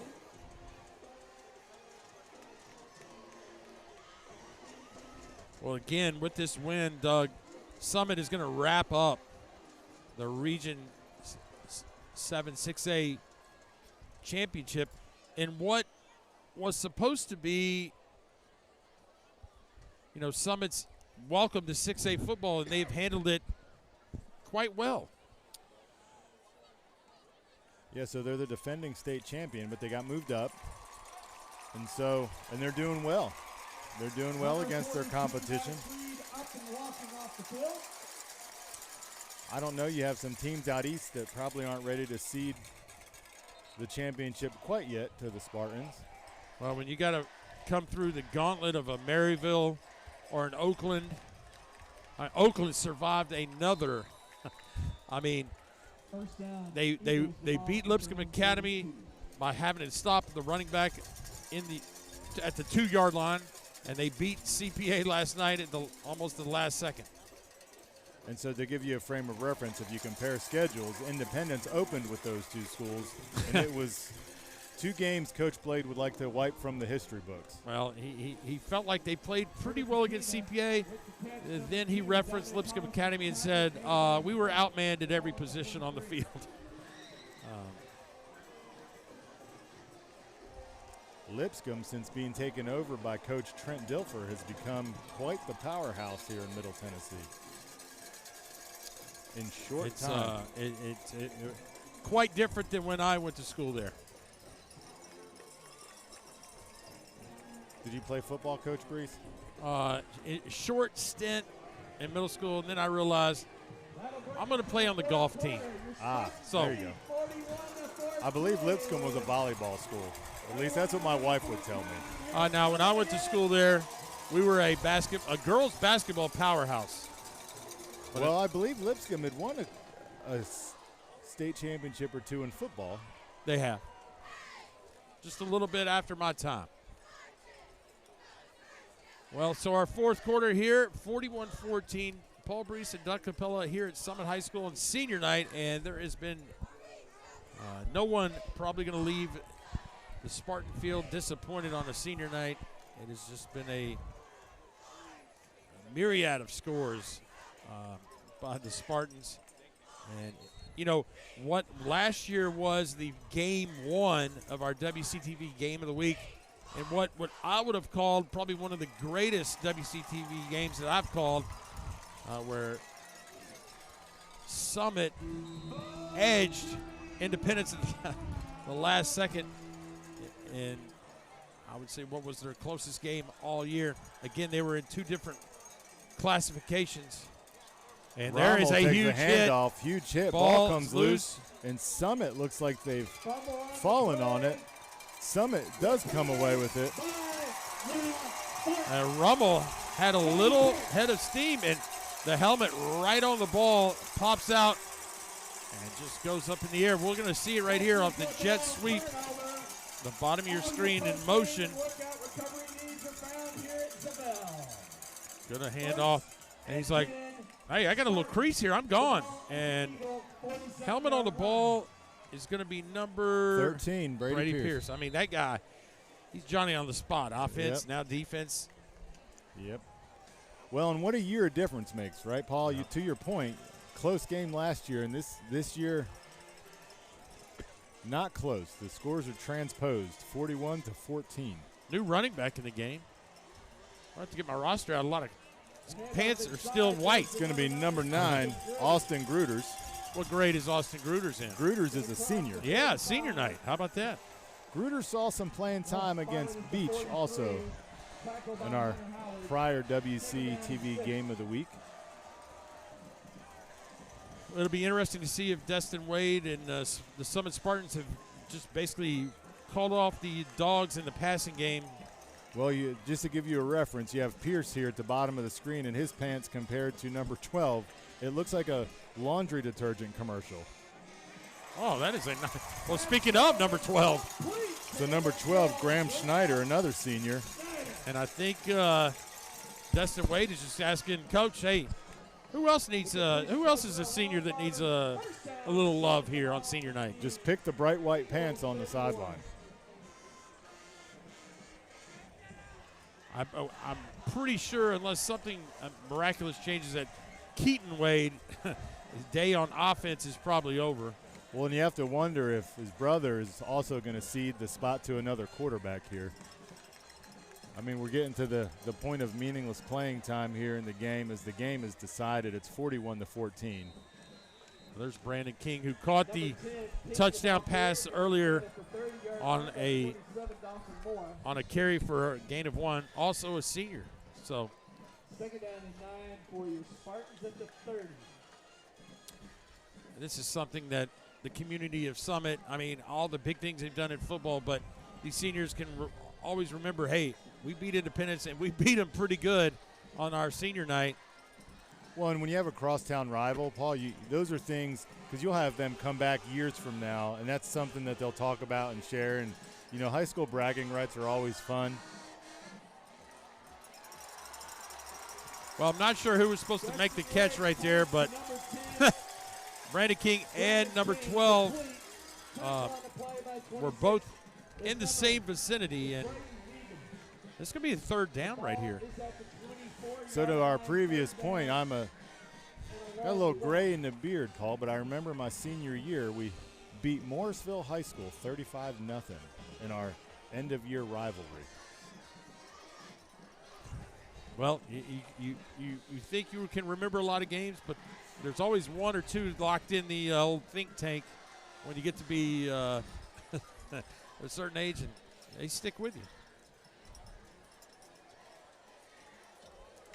So number 9 there, Austin Gruters driving his legs there, moving it forward for a first down. But not before he picks up the Long Barbers. First down, Spartans. Spartans running the clock down here. 9.5 minutes to play in the fourth. Your score 41 Summit, 14 Independence. Both sides have their full allotment of timeouts, but I don't know that any of those will get utilized here as the game is winding down. Summit will remain in the shotgun. Wow. Wade back to pass. He's trying to go deep. to Brady Pierce. Brady Pierce almost brings it in. The pass into the end zone. Well covered there by Independence. Incomplete. I believe that's who was on the play right there. 26. He's been involved in a lot of plays. 26 is going to be Jack Hill, the senior. For Independence? Or nope. Hold that thought. Hold that roster. That's going to be Braden Needham, the sophomore. And tell you what, he was the young man that made the touchdown-saving tackle on Brady Pierce. He's been locked down on him a lot. Which is a hard task. Absolutely. So not a bad job. We're going to keep it simple. Here comes the bootleg. Oh, wide open. And here is where Wade gets really dangerous. So Wade's scrambling around, still on his feet. Gets tackled at about the 10-yard line. It's going to be close to a first, but it. Pulls it down and runs to the 11-yard Paul, line. that could have been a loss of 25 or, as it turns out, a gain of about 8. Well, here's the funny thing. Brandon King, number 10 for Summit, walks back into the huddle and says, Destin, I was like wide open in the end zone. There was no one near me.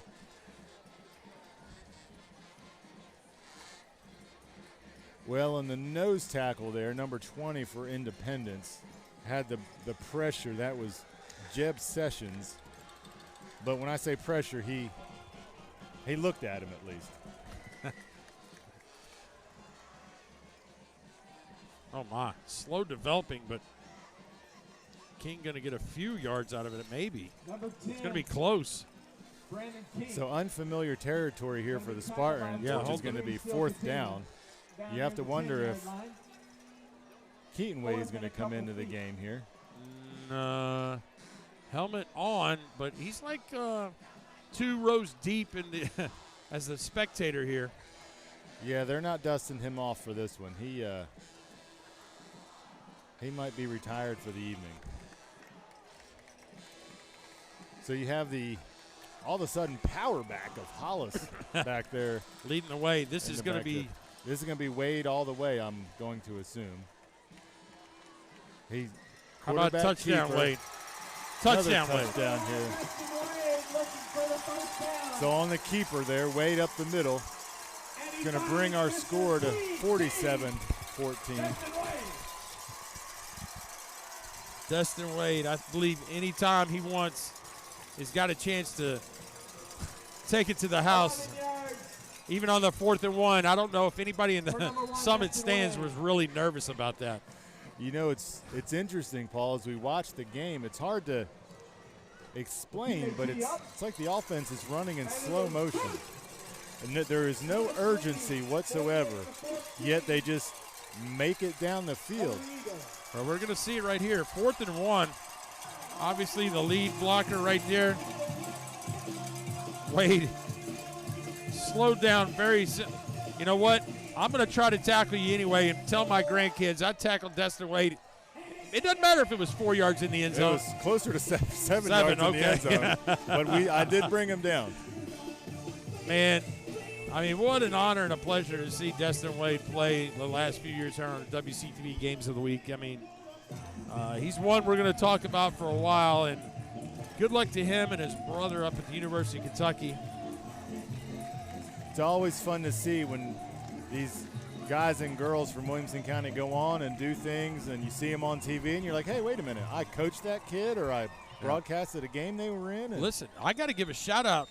Last Saturday, Ohio State, former Grassland General, former Franklin High Rebel at the time, Jack Rossi, who started out as a preferred walk-on at Ohio State, scored a touchdown in his senior season this year in their big win over Rutgers. Jack Rossi.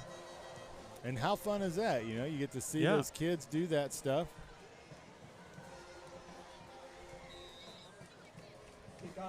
So, yeah, I just it was just fun to, like, you know, you see that on pops up on Twitter and you're like, what? So,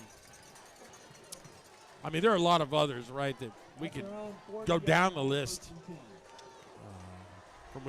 Even to the point of Van Jefferson, former Ravenwood Raptor, basically the Los Angeles Rams leading wide receiver.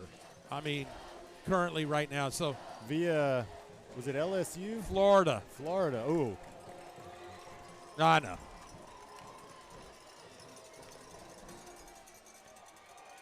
It's a long throw. Here we go to Cummings. Katina. Man, he's very frustrating, very uncharacteristic, right?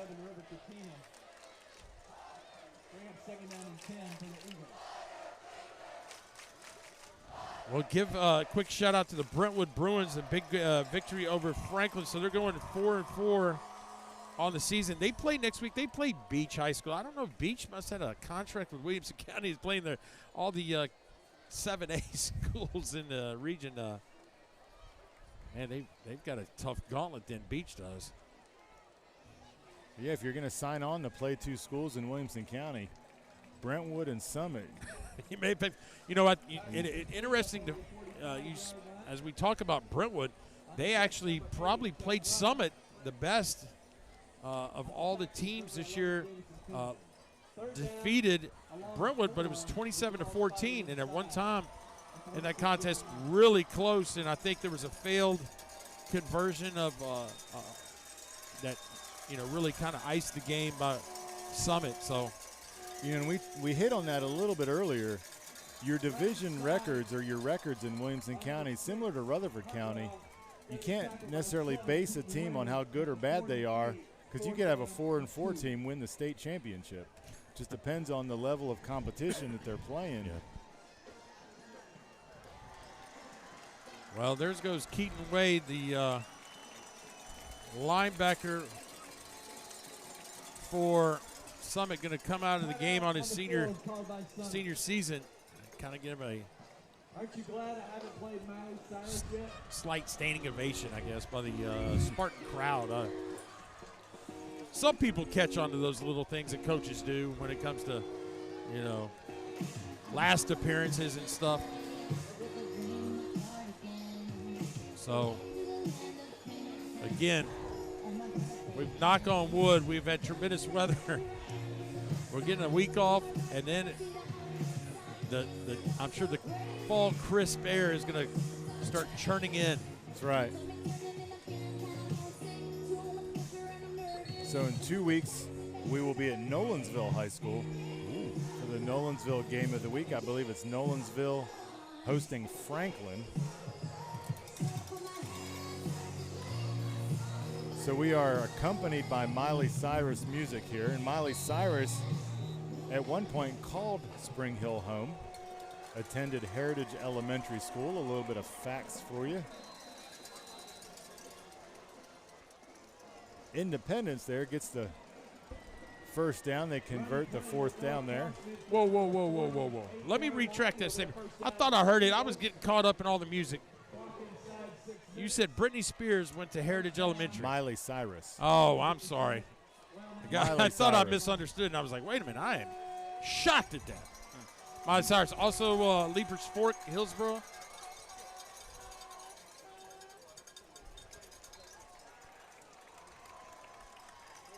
Lockwood on the quick carry. We do have a final score. Ravenwood 52, Centennial 7. Close one.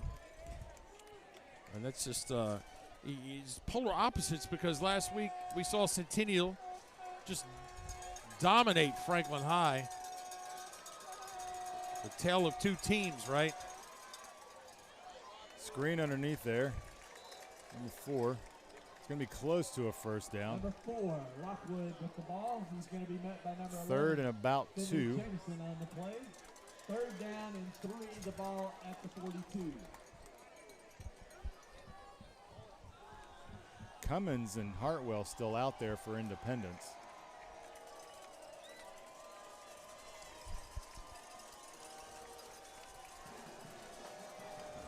Cummins in the shotgun.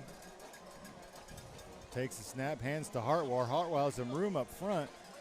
And Paul, he's been a few grabs away from the touchdown a couple times tonight. Absolutely. Definitely has some explosiveness to him. Just hasn't been able to get past that second level tonight to run to pay dirt. So Independence, time winding down. Not a whole lot of urgency here behind their drive. Cummins is going to take the shotgun. Back to pass. Throws it out to Rommel. Rommel, who has been the subject of a couple hard hits tonight, just says, hey, keep throwing it my way. Yeah. No fear of contact by Rommel. 21, John Dippold. First down and 10 for the Eagles, just inside the 20-yard line.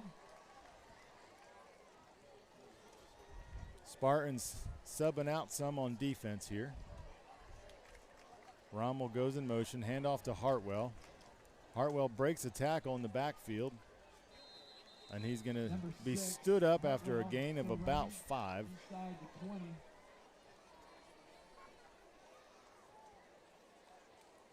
Leading the tacklers, number So the 7, playoff 6. picture here, Paul, is going to start coming into shape as we begin to get close to the end of normal football season. I can't believe I'm even saying that, as it feels like it just started.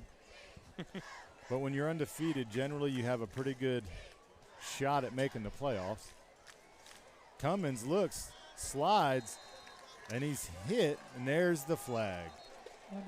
Entered his slide and got hit by 2 Spartan defenders. Well, you get those new guys out there, and they've been standing on the sidelines, and they're like, Coach, I just want to hit somebody. And Sure enough. Personal foul called against the Spartans. Sometimes it half the distance. backfires on you. We'll put the ball down inside. Paul, you almost heard a high-pitched scream over here as I was getting my announcing, and a grasshopper the size of my hand just jumped in front of my face. I just saw that. I kept my composure, however. So in any regard, Cummins here in the shotgun, 4 wide, Hartwell in the backfield. Hartwell takes the handoff, has room up front, and he is in the end zone for a touchdown. Number 6, Hartwell into the end zone on the late touchdown run. Well, and obviously, one, fantastic Independence got a touchdown. But, you know, Summit really had a lot of 2s and 3s out there. So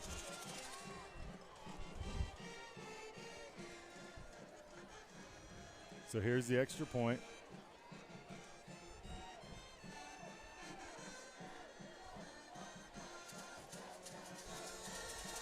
Kick is up, and kick is good. So our score here now is Summit 48, Independence 21. and we're going to see the replay of the touchdown right here. That kind of inch closer to this grasshopper.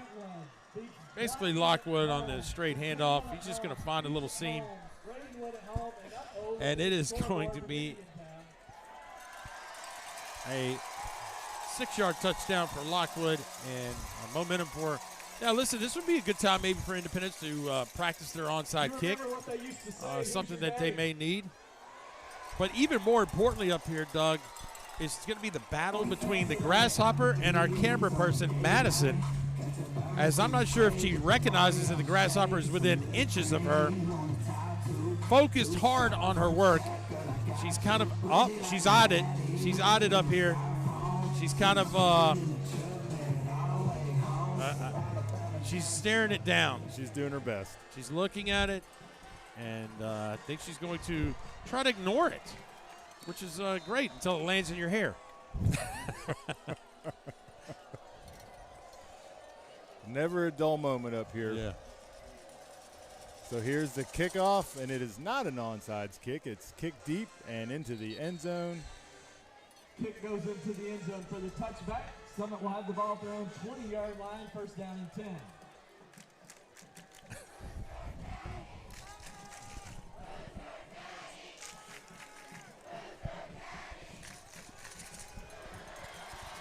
So Summit will take over on the 20-yard line. The game being brought to you by myself and Paul Breece and the Grasshopper. And the Grasshopper. Big enough to put a headset on for sure. Still eyeing Madison, who, you know, she's a Centennial High School student, so, you know, have you seen your fair share of grasshoppers? That's what I want to know, Madison. Man, she just continually eyeing it with one up and down, up and down. Unfazed. So here, new quarterback. Destin Wade is not in the game. Wow. Is this the next 2022? So that's going to be Luke McNeely, who's a sophomore. Luke McNeely doing his best Destin Wade impression right there. Close to the 30-yard line. Check that, Doug Capella. We got a fumble. Don't know if you saw that or not. I just saw the chain gang switching sides, and I was like, well, we see it right here. Luke came in, and they just, yeah, check it out. It looks like he may have been down as the ball popped out, and it clearly, well, we're going to have to just play on, guys. So Cummins back to pass, going deep right away to Katina, and it's incomplete. Hey, why not? Put another one on the board right before. 2:46 remaining in the game. Coach Scott Blade says, you know what? You're going to give us the ball back. We're going to try to put another one up. Number 40, so 2:46 here left in the fourth quarter. Summit leading with a score of 48-21. Cummins in the shotgun. 4 wide, takes a snap. He's looking downfield underneath. has his man. That is going to be reliable Rommel there. 15-yard line to number 8, Jack Rommel. So first down. It'll be a first down.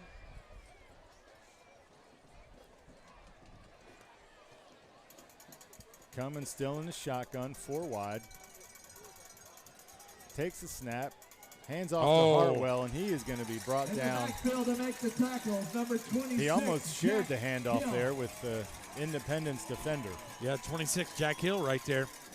Coming off the edge. And that read option didn't fool anybody. Second down and 11.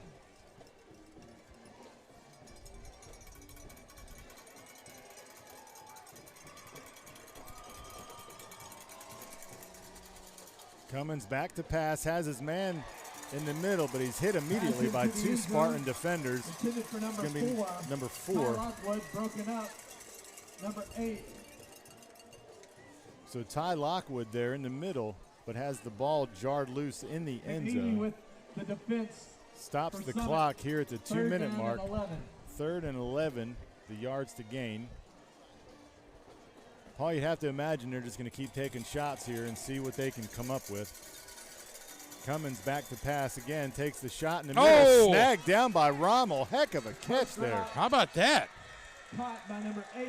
Reached up, climbed the ladder, and made the catch for a touchdown. You called him reliable. I may have to agree with you.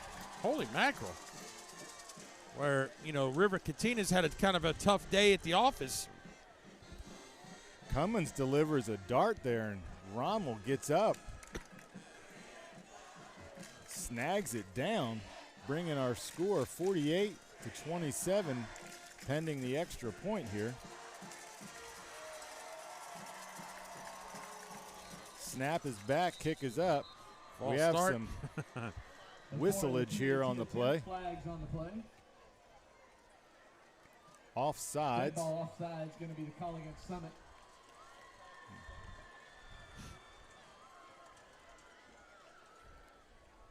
So it looks like they're going to make them re-kick here, even though it was offsides. Well, they're sorting it out here. Half the distance. I'm not sure if they were supposed to blow that dead. I think they were supposed to. So it looks like they're going to decline the penalty. Well, we'll see what we got here. Yeah. Yep, decline the penalty. Kick is up and good. I think the referee accidentally blew the whistle, and well, just kidding. Well, so they signaled that the point was good, but now they are bringing the special teams back out. And an all-important extra point, Doug. That's right. So they have the point on the clock. They're saying it's no good. With the whistle before the kick, they'll replay. So they got to replay the down here. You're right. The inadvertent whistle there is still going to blow it dead. Yep. And so they're going to have to re-kick.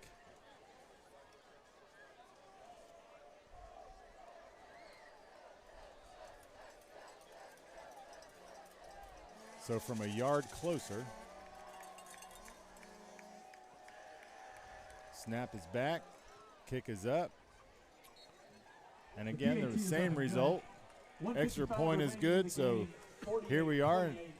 1:55 left in the fourth. Summit up 48-28. Well, here comes Cummings right here. He's going to see Rommel kind of run the post there into triple coverage, thread the needle, and touchdown Indy. Then they'll travel to Shelbyville, followed by their last regular season game at Franklin.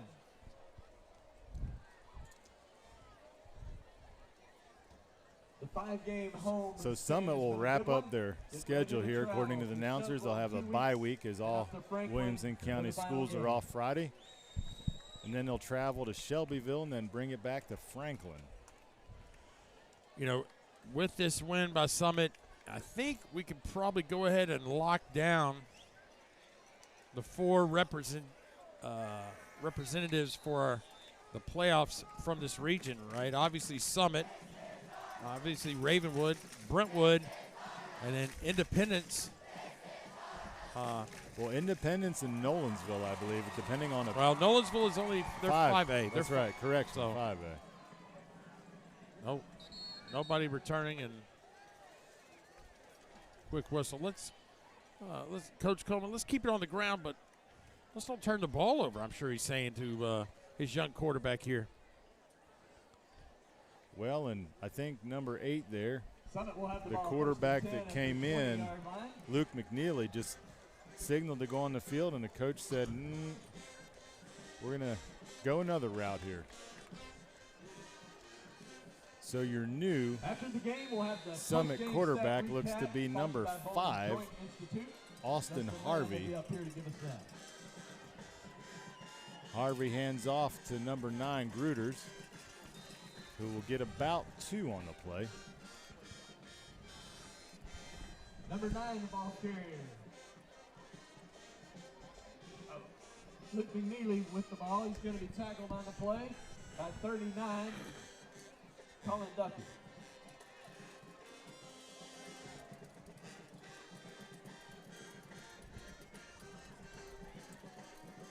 No hurry to get the play in. No.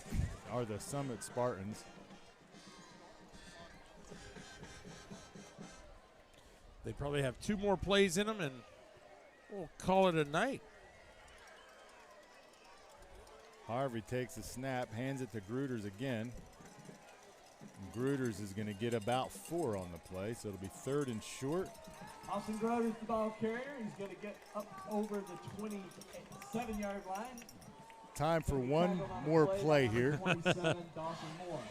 3rd down and about 2. Well, a successful senior night here at Summit High School against Crosstown the border battle, as it referenced to, is 48-28. As the Summit Spartan student section just going ahead and check mark that in the box with that final cheer. Harvey, the handoff to Gruters. Gruters will have a 1st down. But I'm going to guess here, Paul, that will be the last play of the night. So your final score here from Summit High School is going to be your Summit Spartans 48, your Independence Eagles 28. And for Paul Breece, I'm Doug Capella. We both wish you the very best of fall break here.